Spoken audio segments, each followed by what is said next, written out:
city. We have to do it the right way. We have to focus on the working people of New York City. We have to make sure we not only bring back our economy, but we do it with a vision of economic justice. When we think about history, the greatest challenge this city faced that we can compare to today was the Great Depression.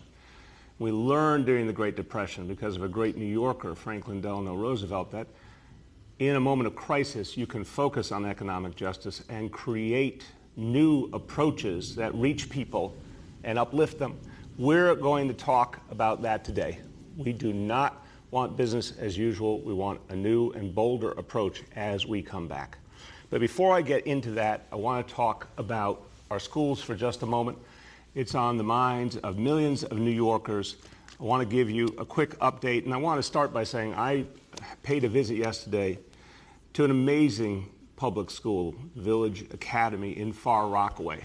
And what I saw there was very, very encouraging to me. I went with Chancellor Carranza, and we spent time with the principal, Dr. Doris Lee, and she is the founder of this school in Far Rockaway in a community that's had many challenges. She decided to create a school for the children of that community.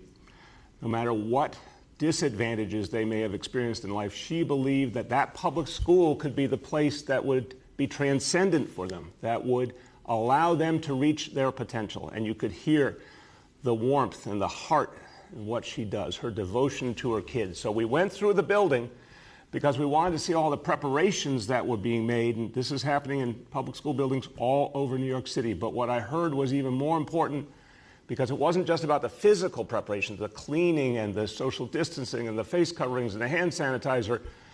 It was about the devotion to kids, to our children, to what they need, and the fact that we have to help them through this crisis and beyond. And I listened to Dr. Lee talk about why it was important to open our schools. And she said something very basic. I just want to quote it. She said, "I feel like my children need me. And if there's a possibility to open safely, I want to take advantage of that possibility." Listen to the positive, powerful thinking of one principal, but representing educators all over New York City who first and foremost care about their kids and want to be there for them. So we saw a lot of professionalism, a lot of commitment, not just from the principal, but from the whole team working in the school. And here is an example on your screen of something very powerful: electrostatic cleaning. We've seen this used in other places, including our subways. The custodian there, Bill Gentile, he is able to go through that classroom and every classroom in 1 to 2 minutes, create an entirely clean environment with the technology he has, and go through a whole school quickly. And that's going to happen every single day. That's one of a number of measures that are going to be taken to keep our kids safe. Now, that's the physical part of the equation, making sure the schools are clean, making sure they're ready, very few kids in the classroom. I already talked about the amazing commitment of educators. Let's talk about another piece today. I want to announce something very important, and it's something that educators care about, they've been asking about, parents have been asking about. I want to confirm and announce that every single New York City public school building will have a certified nurse. This is very important for people to hear and understand. We're taking every precaution, but there's a tremendous value to having a health professional present. We're working with the health and hospitals team to put this together. They did an amazing job at the height of the crisis, bringing in additional medical personnel, healthcare heroes. They're going to do it again and make sure we have enough nurses for every single public school building. So to all the folks who have been raising that concern, I hear you loud and clear, and that will be in place. We have a whole month until school begins, and we're going to be ready to do great things for our kids. All right, let me go back to where I started. This is about working people. This is about jobs. This is about the future of New York City families. And there are so many New Yorkers who believe in this place, who know that this is their future. They love New York City. They love their neighborhoods. They're not going anywhere. And they want to make sure that their future means a good paying job, a job that you can actually take care of a family with. So when you think about quality jobs, when you think about a living wage, when you think about a long-term career for working people, it all comes back to one thing: labor unions. It comes back to what working people have come to expect and believe in with the labor movement. And when the labor movement puts its head together with government to figure out how we can respect working people, give them the kind of life they deserve, and do it in a way that's also smart for the needs of the general public and the taxpayer, great things happen. And one of the tools we have used over the years is a project labor agreement, where we come together and we agree on a whole groundwork for how to do this.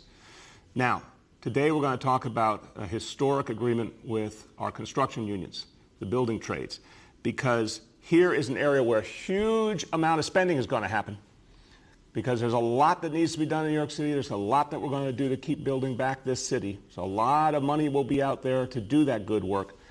But we need it to reach people who are hardest hit. We need it to reach the communities that bore the brunt of this crisis, that felt the disparities. We need not just good jobs, but good jobs that reach every neighborhood. We need apprentices to have an opportunity to move up into the union and into the career. There is nothing more powerful than someone getting a union job that they can turn a career into. We want that door to be wide open for everyone. And this has been a priority for our task force on racial inclusion and equity. And this is, again, a group of extraordinary leaders within this administration, leaders of color in agencies across the administration, who are focused on the question of what we can do right now to create more fairness, more equity, and to address disparities. And what was clear is the Project Labor Agreement is a tremendous tool to do that, particularly if it focuses on communities hardest hit, and particularly if it creates the right kind of partnership with minority and women-owned businesses. And that's what's been done here.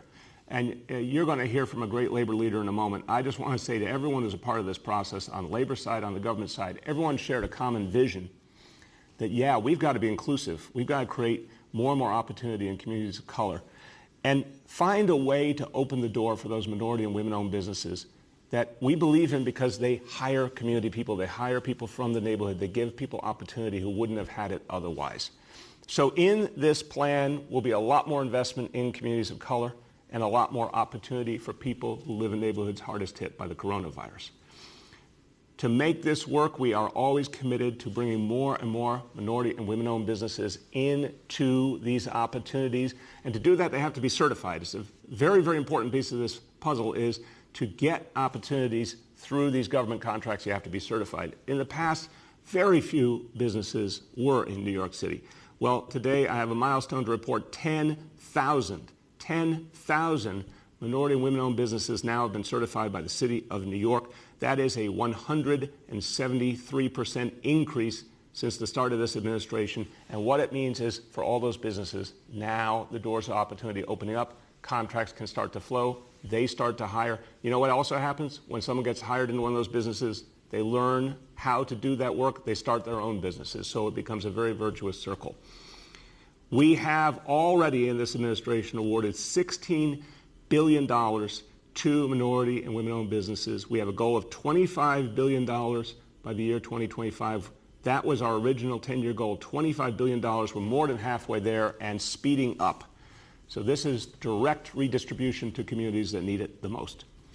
Now, we have to go farther, and you're going to hear in a moment about why this Project Labor Agreement is so important, but we need to go even beyond that. And you're also going to hear about something very important we need from our friends in Albany. We need the state government's help, because look, it all comes down to hiring community people. It all comes down to breaking down barriers.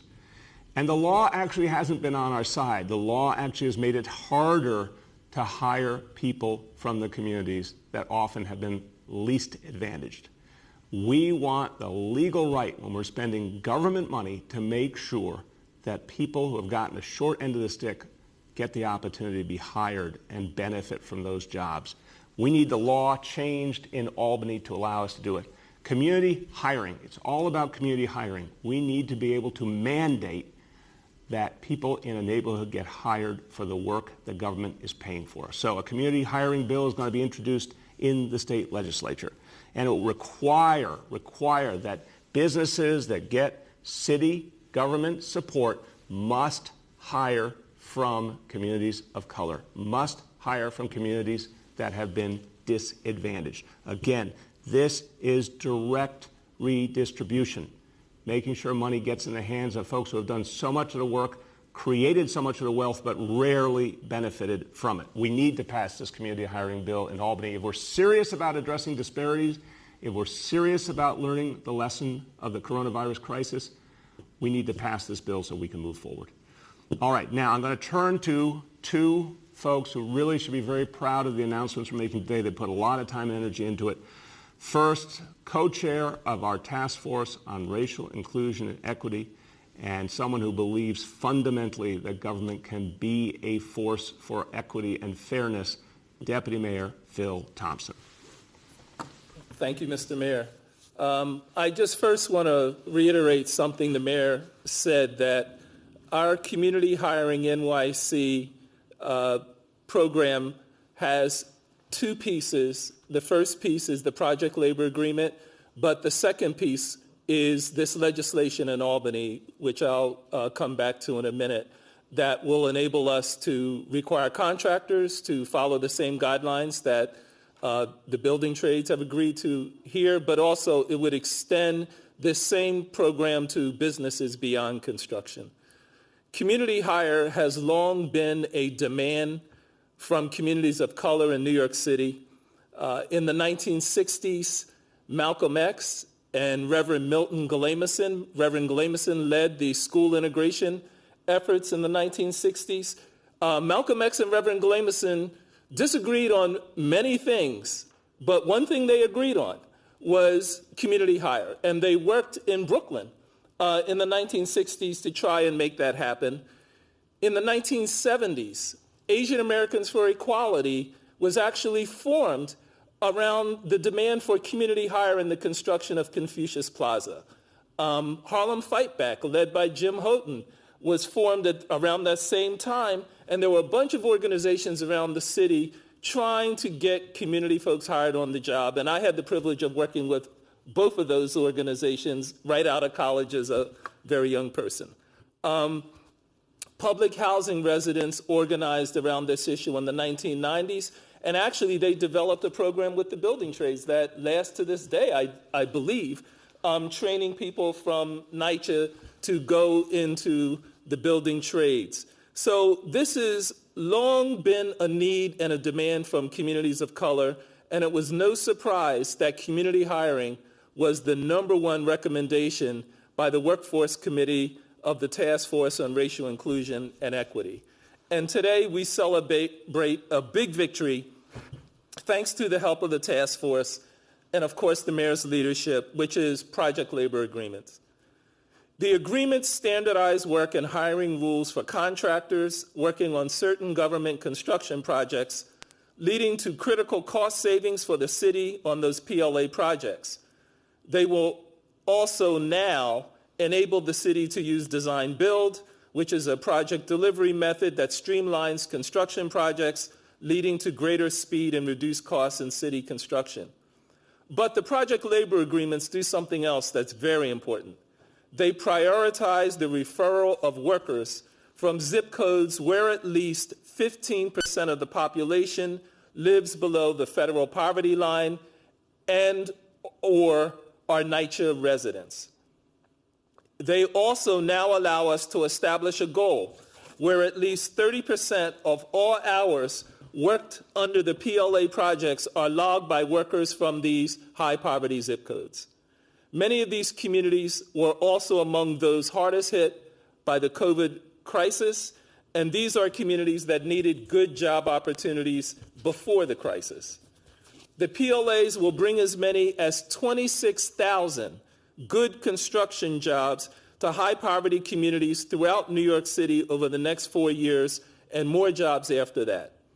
They will include expanding bring-along provisions to allow contractors, particularly MWBEs, to use their existing workforce and certain exclusion for smaller contracts and subcontracts. These new terms provide flexibility and will help support our growing minority and women-owned businesses that are, as the mayor said, already used to hiring folks from high-need communities. These agreements show that city dollars can do more than get work done. City dollars can uplift people out of poverty. A good job, in my mind, is the best kind of anti-poverty program, and genuine opportunity is the best way to fight despair and to reduce crime. Now we need the state of New York to be on board. The community hiring legislation Mayor de Blasio is putting forward in Albany would require all contractors and businesses working with the city to hire New Yorkers from high-poverty neighborhoods in NYCHA. This will enable us to create even more jobs outside of construction that will reach neighborhoods that need them most. As our hardest-hit neighborhoods look to recover from this global pandemic, we can no longer afford to wait. We need the state to pass community hire legislation now to create a fair economy and rebuild our city with equity. Thank you so much, Deputy Mayor Thompson. I want to congratulate you and everyone in the task force for the hard work you did on this. And look, this is the kind of thing that really makes change, when you work and do the hard work to figure out how to take not millions but billions of dollars, public investment, and actually make it have a much greater impact than it's ever had before by focusing on economic fairness and justice. Now, as I introduce our next speaker, I have to say something personal and from the heart. I've watched Gary LaBarbera throughout his whole career. And this is a guy who took many risks on behalf of working people, including way back when he was someone in the Teamsters Union who believed that there needed to be more fairness and democracy for working people, and fought for that no matter what the risks he faced. Well, for a long time, you've heard of an assumption that there couldn't be common ground between construction unions and communities of color. That's been an assumption that's been out there for a long, long time. In many, many ways, an outdated and inaccurate assumption, but grounded in a truth we need to look at, and a hard truth that communities of color had not gotten enough opportunity from government, from the private sector, from the union movement, from any part of our society. What I've been struck by is the fact that Gary LaBarbera does not believe we have to be held down by those old mistakes. And for years he has been saying to everyone, we're going to transcend, and we're going to make sure that unions, and particularly construction unions, open doors wide for communities of color, because they are the future of New York City, and they are the future of the labor movement in New York City. And things have to change, and they can change the right way. So as I introduce Gary, it's with gratitude that he has been willing to chart a bold course here and say we're going to do things differently because it's the right thing to do, and that all working people have in common that need. We've got to make sure that we stop the reality of one group of working people fighting against another group of working people fighting over the crumbs. We've got to create a reality where working people of all races and backgrounds are empowered, and they get their fair share, finally, of the bigger economic pie. And that's what Gary's been fighting for years. So my great honor to introduce the president of the Building and Construction Trades Council, Gary LaBarbera. Thank you very much. First of all, Mr. Mayor, thank you very, very much for that kind introduction. And I am honored and flattered by your comments. And as you said, we've known each other a long time, and we've worked together on a number of issues. I would like to thank you for your leadership and your commitment in this project labor agreement endeavor. Now, were it not for your true commitment to this process, we would not be sitting here together, and it is my great honor to be with you today to announce this. As you've heard from both Mayor de Blasio and Deputy Mayor Thompson, this is an historic moment for the building trades. This agreement is different than any other project labor agreement we've ever done with the City of New York, because it enshrines a commitment by the city to make an investment, billions and billions of dollars, into community hire. It will structure through New York City's Workforce One, a recruitment system that individuals from underserved and impoverished communities will have access to our pre-apprentice programs and our apprentice programs. As the mayor pointed out, and as Deputy Mayor Thompson pointed out, the real opportunity in a union construction job is not just a job, it is a career. Apprentice programs train the highest level of skill, I would say, anywhere in the country, as a proud New Yorker. and lead to a future. But without a pipeline of work, without a commitment, we cannot accomplish those goals. So the City of New York, under Mayor de Blasio's leadership, recognized that and fully collaborated. I will say that the process that we negotiated this project labor agreement took many, many months, but it was the most collaborative negotiation that I have ever been in my 28 years as a union leader. And I thank you for that, because I know that was under your direction, Mayor de Blasio. Let me also say that this historic agreement should be a model for the rest of the nation. As Mayor de Blasio said, when labor and government come together, we can do great things. This is going to create such opportunity for underserved communities. And let me just say, on a very personal note, all of us, no matter what the color of our skin, no matter what our beliefs, no matter where we come from, we want the same thing. We want to be able to provide for our families, put a roof over our heads, and live with dignity. And these union construction jobs under this project labor agreement will afford that opportunity to so many underserved communities. And finally, let me say, this is only the beginning. This is not the end. And I look very much forward to working with Mayor de Blasio and his administration, along with the state legislature, to pass meaningful legislation that will create opportunity for underserved communities in the future. And again, thank you very much, Mayor de Blasio. Thank you very much, Deputy Mayor Thompson. And it is an honor for me to be here with you today. Thank you. Gary, thank you. And Gary, you have worked so hard at this. And sometimes we do get to experience the fruits of our labors. So this is so important, because what it means is, again, we're not being held back by the past. Think about it. Think of the barriers that have been in the way. Think about the problems that in some ways people thought could never be overcome. This is a transformative moment in history. And we're going to knock down the old barriers. We're going to get rid of the things that held us back. And some people might say, oh, that sounds idealistic. Let me tell you, when you fully look into what we're announcing today, you're going to see things you've never seen before. And when you think back on that history I talked about at the beginning, you think about the Depression, the New Deal, which so many of us learned from as the example of how there is hope even in the toughest moments. Everything good that came out of the New Deal came out of tearing down the old ways and creating new ways for a new time and going farther than people ever imagined possible. That's what this project labor agreement does. And that's a very bright, bright development for this city. And now I want to give you one other good piece of news, and it fits very nicely, because everything is about bringing this city back, creating opportunity, creating economic activity that benefits all. And there's great news today from Steiner Studios in Brooklyn. I know Steiner Studios really well. I know Doug Steiner. I want to congratulate him. I've seen the great work that happens there, and as a Brooklynite, I'm particularly proud of what Steiner Studios has done, and everyone at the Brooklyn Navy Yard. It's one of the most amazing stories of the last few decades in New York City, of this city getting better all the time. Steiner Studios has just announced they've signed a new deal for a new media production studio in the Bush Terminal in Sunset Park, Brooklyn. And our City Economic Development Corporation is redeveloping the space for media production and for another thing that's emerging more and more in that community, garment manufacturing, growing again in New York City.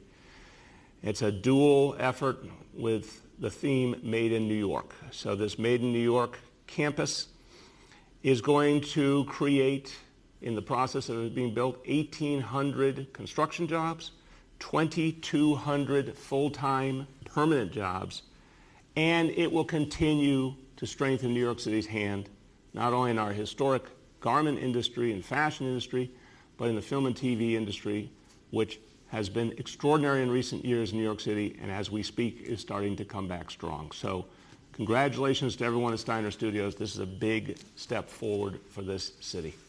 Now let's go over our indicators. Number one, daily number of people admitted to hospitals for suspected COVID-19, that threshold 200 patients. Today's report, 70. Number two, daily number of people in health and hospitals ICUs, threshold 375. Today, 282. And number three, percentage of people testing positive citywide for COVID-19, threshold 15%. Today's report, 1%. Again, that's our favorite number besides zero. And it's something all New Yorkers should be proud of. Let me say a few words in Spanish. La ciudad de Nueva York está tomando acción para conectar a personas con buenos trabajos. Hoy anunciamos nuevos planes para ayudar a más personas en la comunidad a ingresar a la industria de la construcción. Nuestro plan ayudará a nuestra ciudad a crear una economía más fuerte que funcione para todos, no solo para los ricos. I want to say one quick programming note before we turn to our colleagues in the media, that for tomorrow we will not have a morning press conference, but we will be back again at our regular time on Monday. With that, let's turn to our colleagues in the media. Please let me know the name and outlet of each journalist. Hi all, we'll now begin our Q&A. As a reminder, we're joined today by Deputy Mayor Phil Thompson, Schools Chancellor Richard Carranza, Senior Advisor and Director of our MWBE program, Maggie Austin, Director of the Mayor's Office of Workforce Development, Amy Peterson, Chief of Staff to Deputy Mayor Laura England, Sharif Solomon, Gary LaBarbera, President of the Buildings Council, and Senior Advisor Jay Varma. And with that, the first question today goes to Andrew Siff from WNBC. Mr. Mayor, let's start with schools here. What I'm wondering is, with regard to the principals union and their concerns, what do you think the harm would be in delaying the in-person opening to the week of September 21st if that would allow everyone to start remote for the first 2 weeks, so no one would have a different situation than anyone else, and then you'd also alleviate the concerns that these thousands of principals have that they're being rushed to open and they're just not ready? Look, Andrew, I always listen when my colleagues in labor raise a concern, when folks who are experts in their field raise a concern. I've been talking to a lot of educators, a lot of parents, but I've also sat down with Michael Mulgrew, with Mark Cannizzaro to hear out their concerns. But I think the most important point is that I really believe our schools are crucial for our kids. There is nothing that replaces in-person learning. Our schools coming back is part of how our whole city comes back. And we've been planning for months to start the day we were already planning on, as we would have normally. So we'll keep discussing the concerns and trying to address them, but we have a whole month till school begins to address these concerns further. And as the Chancellor and I said earlier in the week, we understand that it's going to take a lot of flexibility this school year. Everyone understands it. New Yorkers are practical. Parents understand it. It's not going to be perfect because we're going to be having to make a lot of adjustments. But I was out there in Far Rockaway yesterday, and I'm just telling you, when you listen to a principal who is captain of her ship and says, yeah, she said in front of all the media, she's going to take a lot of flexibility. We're going to have some things we're going to have to work out, but we're going to make it work for the kids. That is the attitude we need, and I think that's how we're going to get it done. Go ahead. You mentioned today that you now have a nurse for every building. I'm wondering, what was the mechanism of making that happen? Is there an existing pool of nurses who were ready to be assigned? Our understanding was there were some 400 schools that didn't have regular certified nurses on a daily basis. So how are you able to solve that problem, and will those 400 additional nurses be ready as well on September 10th? Yeah, it's a great question, Andrew. I just want to say, it's amazing what happens when you experience teamwork. Health and hospitals came to the rescue here. And if you just think about things rigidly, you might not see that potential solution. But as we talked about the fact, you're right, there were schools that didn't have nurses historically, and we needed it for this situation. And we're all talking about how do we make it work. And health and hospitals came forward and said, hey guys, in the middle of the worst months of the pandemic, we went and found certified nurses, brought them in on a contract. We can do that for the schools as well. So they stepped forward, they said, we will take care of this for our sister agency, the Department of Education. We'll hire them, we'll get them to you, we'll take care of it. And that's why it's going to happen, and they did it on a matter of days' notice back during the worst of the crisis. They've got a whole month to get it in place, they'll get it done. Go ahead. Next up, we have Jillian from New York One. Hi, Mayor. Thanks for taking my question. I feel like I saw you yesterday afternoon. I know, long time no see. Strange no in this see. universe. Yeah. But so, to go back to something Andrew asked about, I know that you cited this principal who we were with yesterday in Queens, who's the captain of her ship. But we're not just seeing this pushback from the CSA. There's also been letters signed by the vast majority, or perhaps I think all, of the principals in District 15 in Brooklyn, where your children actually attended school, and District 13 nearby, dozens of principals saying they're not ready, that they can't get answers to questions they need, that things are being handled piecemeal. What would you say to them? And I mean, perhaps they feel the same about this nurse announcement, which we've just gotten, sort of a little bit of information about right now. What would you say to their concerns, these captains of their ships, that they're not ready to move forward? I would say when you're a month away from school opening, it's understandable there's going to be questions to still be resolved. I'd say in the middle of a crisis that we've never experienced before, anything like it in our whole lives, of course there's going to be challenges. But in the end, let's go address those challenges. Let's go take on those questions. I am certain that principals hearing now that every school will have a certified nurse, that's not a hard thing to adjust to, Jillian. They'll be able to figure that one out quick. They've been asking for it, and we're doing it. I mean, again, I don't want to get confused here about this central point. Our colleagues in labor have been putting forward a series of requests and needs. We're going to have different views on each one. But where we can get something done, we're just announcing it. We're saying, you raised this concern, we're answering your concern. And that's what we're going to keep doing. But again, a month is a long time, and I see a lot of educators who are focused on kids and getting ready. Go ahead.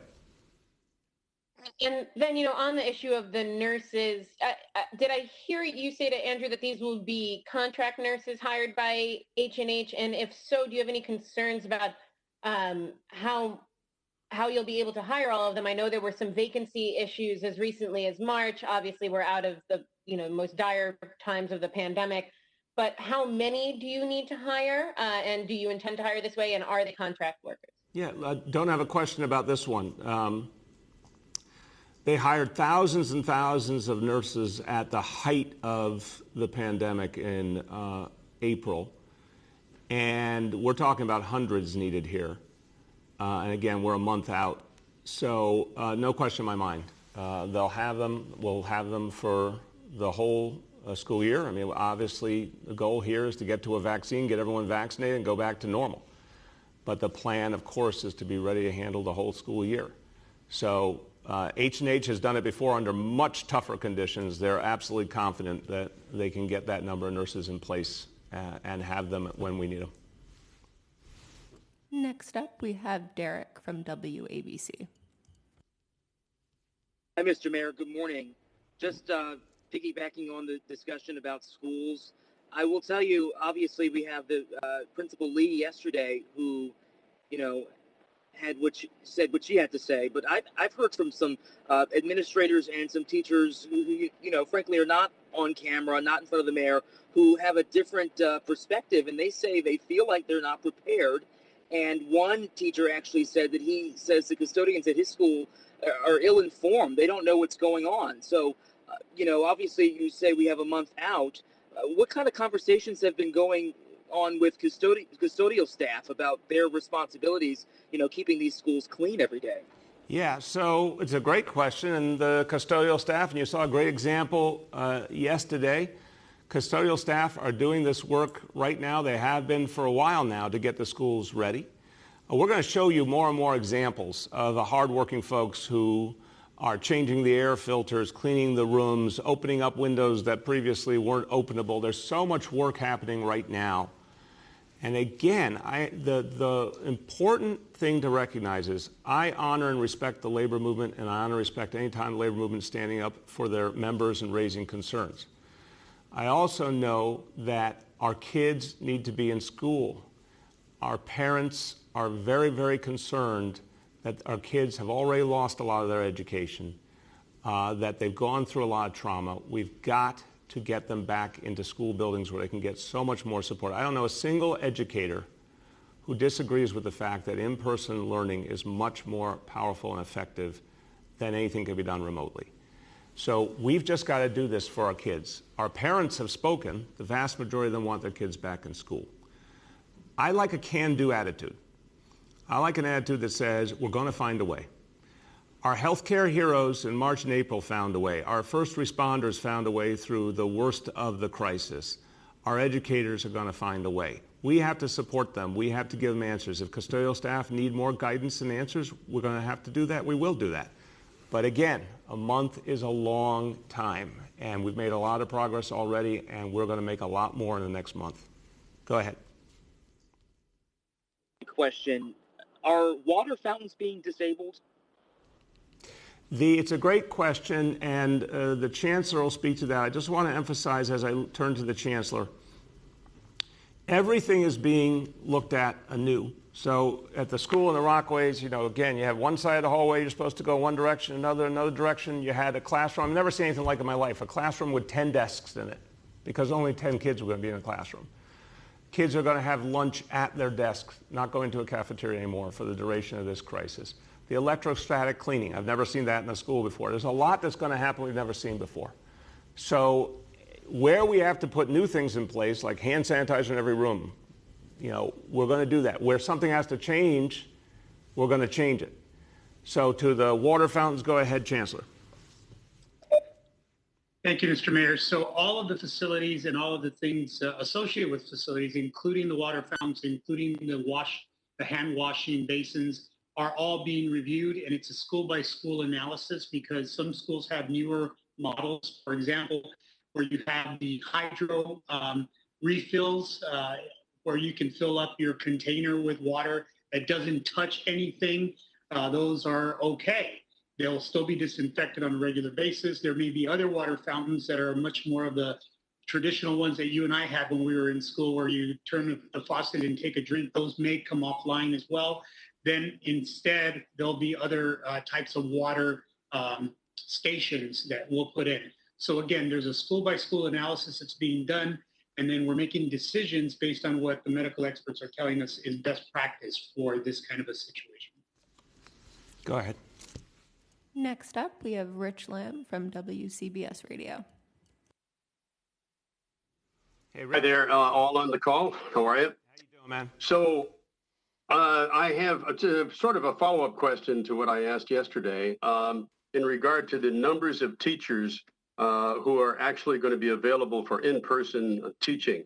And in other words, I think you did the math, as I remember it. You just subtracted, you said the 15% who wanted all remote, and then assumed that the rest would come in. But do you have any affirmative assurance that those teachers indeed will come in?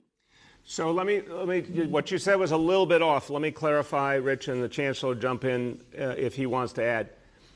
About 15% asked for a formal medical accommodation. The 15% certified that they had a specific medical problem. Those, as with any other employment situation, will be reviewed to be confirmed. But let's just take that number as a working number, 15%. So you have 85% of your staff. This is their profession. Again, healthcare workers, first responders, sanitation workers, construction workers. It's your profession.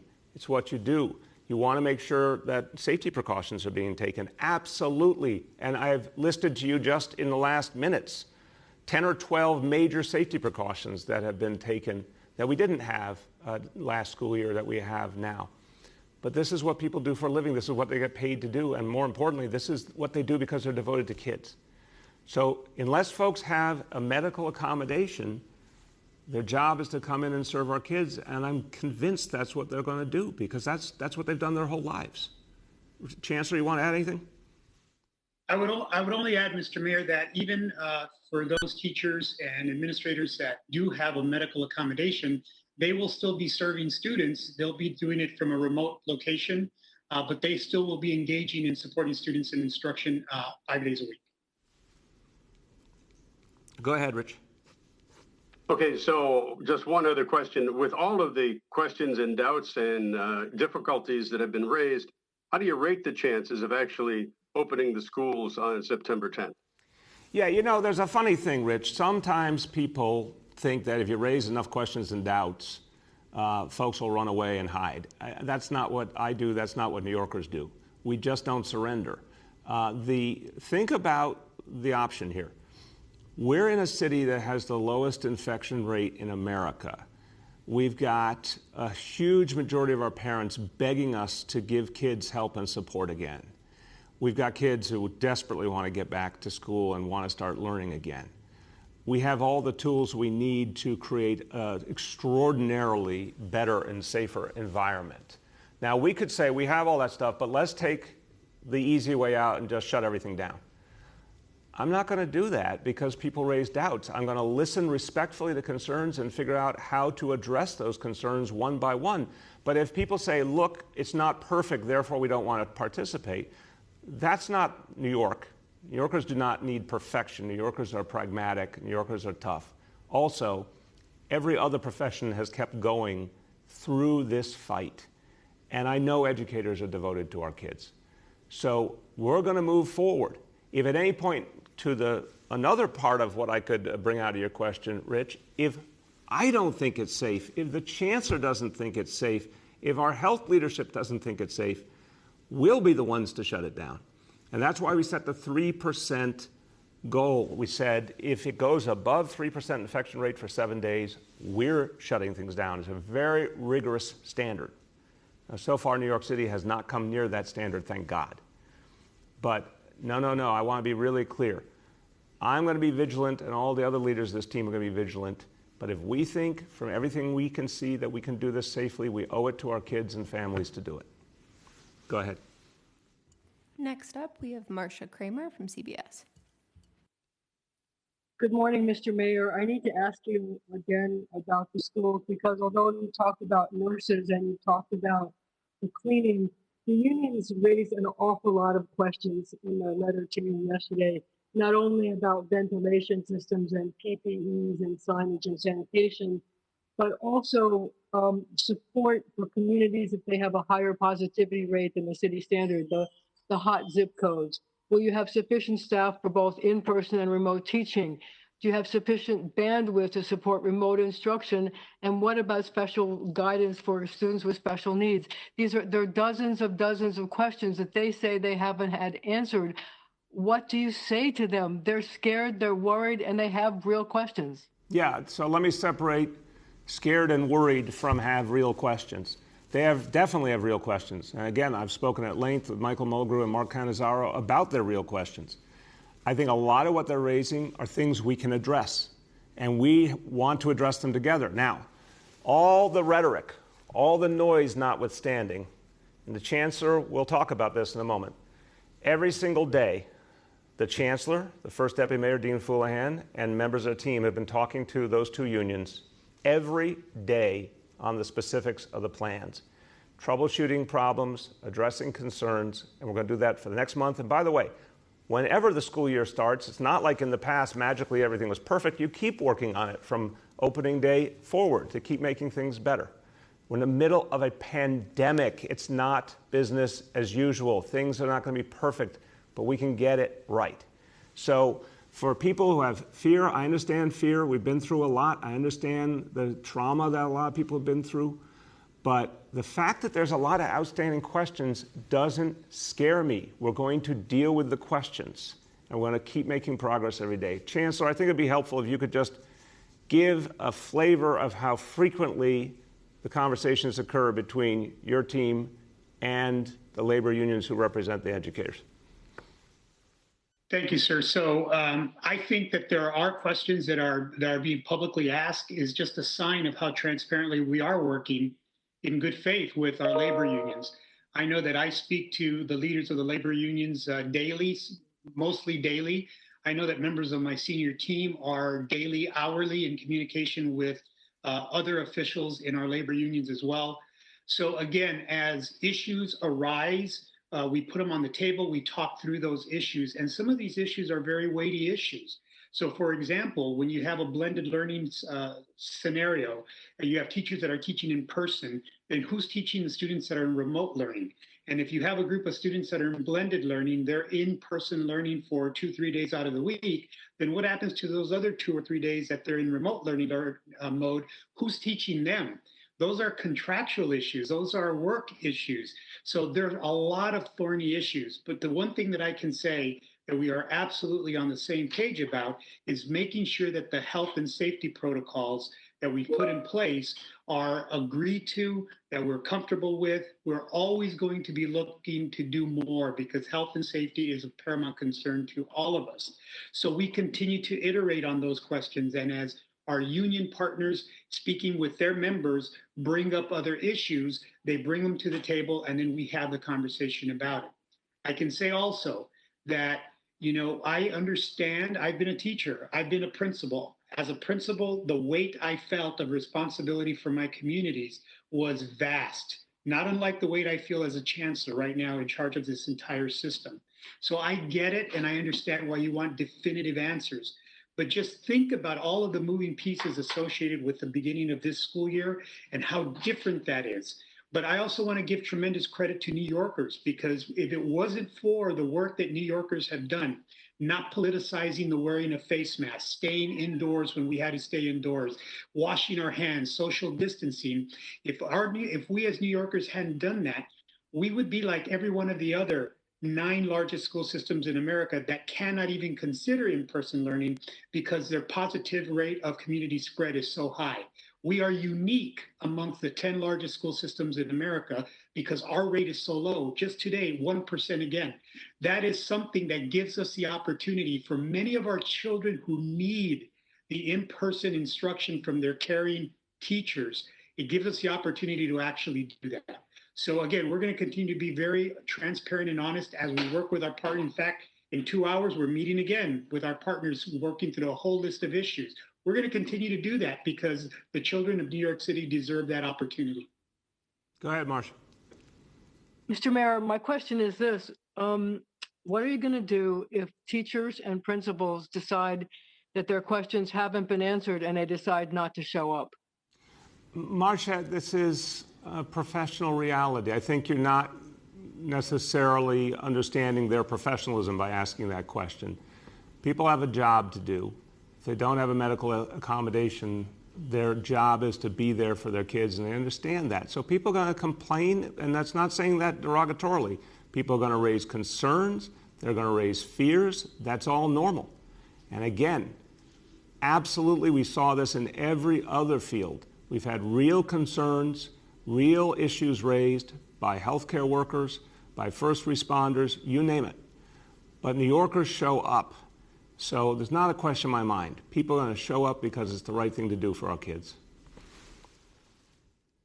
Next up, we have Sydney from the Staten Island Advance. Hey, Mr. Mayor. It's been more than a week since the city set up checkpoints to enforce a 2-week mandatory quarantine. And when you announced this program last week, you said the checkpoints would be set up at bridges and tunnels all across the city. But for the last week, the checkpoints have only been at Staten Island crossings with the exception of one day. So I'm wondering why the city only seems to be targeting Staten Island with these checkpoints. And do you have an update on the number of stops you've made over the last week? Sydney, we'll get you the update on the exact number. It is a very initial effort that's going to grow a lot more over the coming weeks. I spoke to Sheriff Joe Facito yesterday about this. Look, there's one obvious reason for Staten Island, which is that a lot of the traffic coming in from the rest of the country, including from some of the most affected states like Florida, comes up from the south and comes through Staten Island into New York City. So that's one of the reasons why you're going to see a lot of activity there. But you're going to see activity also, I spoke to him about this, in the Bronx with folks coming down 95 the other direction.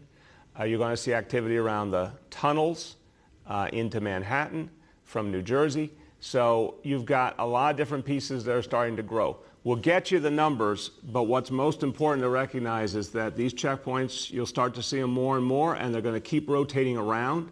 And the idea is to educate people that the quarantine is the law. Go ahead.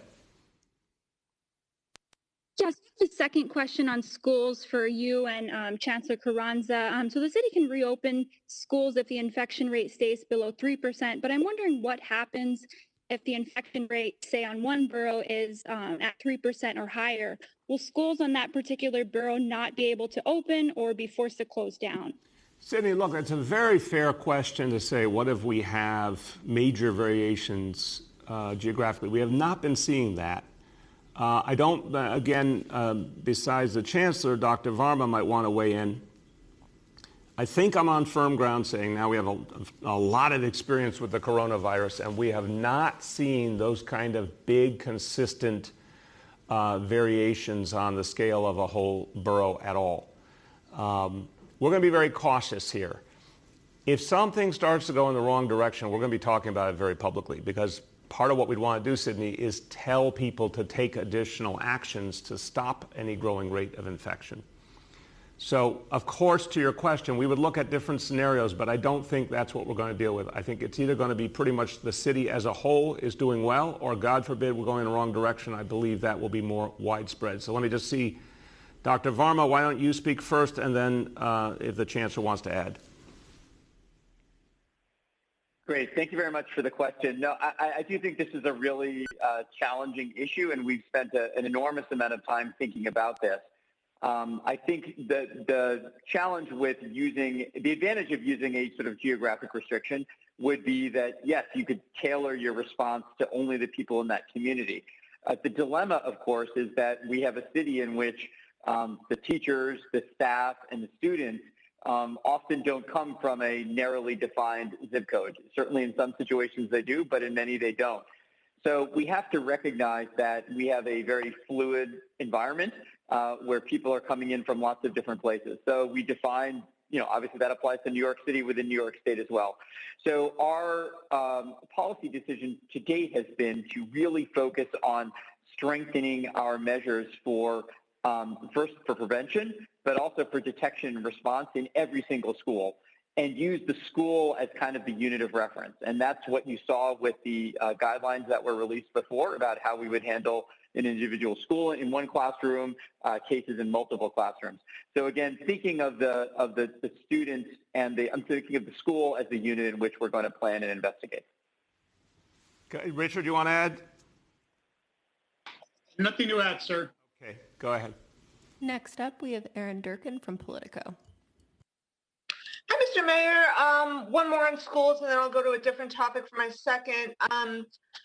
Marcia actually alluded to this, but I didn't hear a direct answer. If there are teachers who don't show up without a medical accommodation, they just say, I'm not putting my health at risk, I'm not coming in person, what will happen to them? Even if it's a small minority, will they be fired, or what will happen to them? Aaron, again, I'm going to say something very broad, and then anything Richard wants to add. We're not going to answer questions about a negative scenario when we're working with our educators as professionals and they're responding as professionals.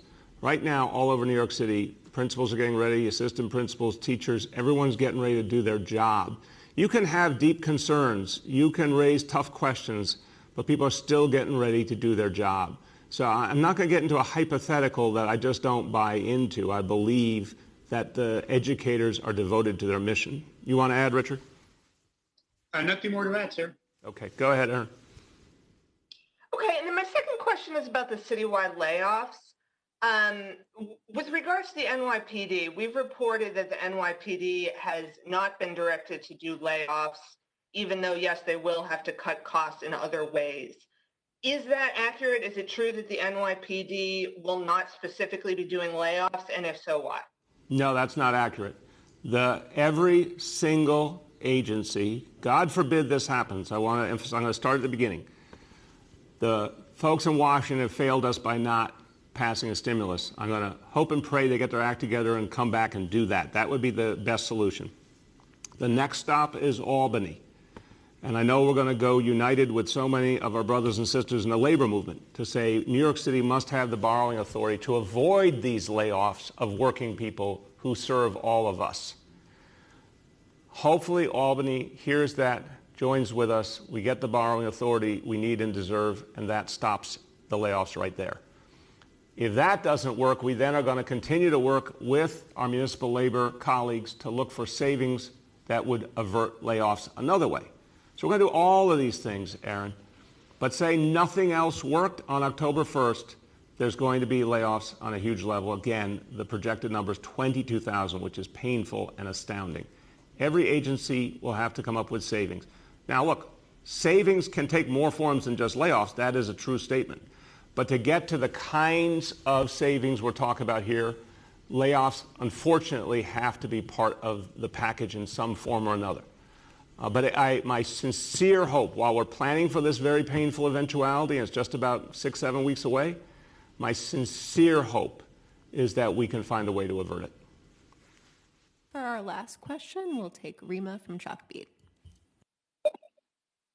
Hi, Mr. Mayor. Hi, everyone on the call in Chancellor Kronza. So about nurses, can you specify? I know obviously everyone knows the city has been through a massive financial crisis and continues to be. So I'm curious about how the city is going to be able to pay for these nurses. That's my first question, if you could answer. Health and hospitals, to their great credit, is covering this cost.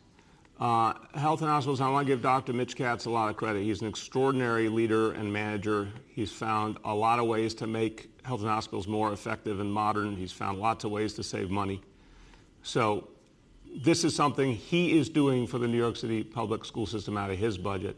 I also have to brag on him. He is a proud graduate of Sheepshead Bay High School and a Brooklyn kid who's giving back to the school system now in its hour of need. So that is going to be covered by health and hospitals. Go ahead.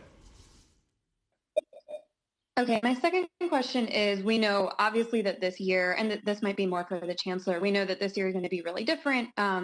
And one thing that we've heard from nurses is just exactly how their jobs are going to change inside of school buildings.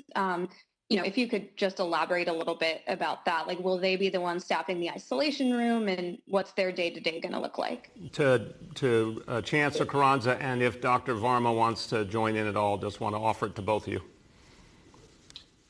Thank you, sir. I'll go first, if that's okay with Dr. Varma. So the role of the school nurse is to be the school nurse. So that means that in our conversations, the school nurse will not be manning the isolation room. Instead, there is a building safety committee in every one of our schools.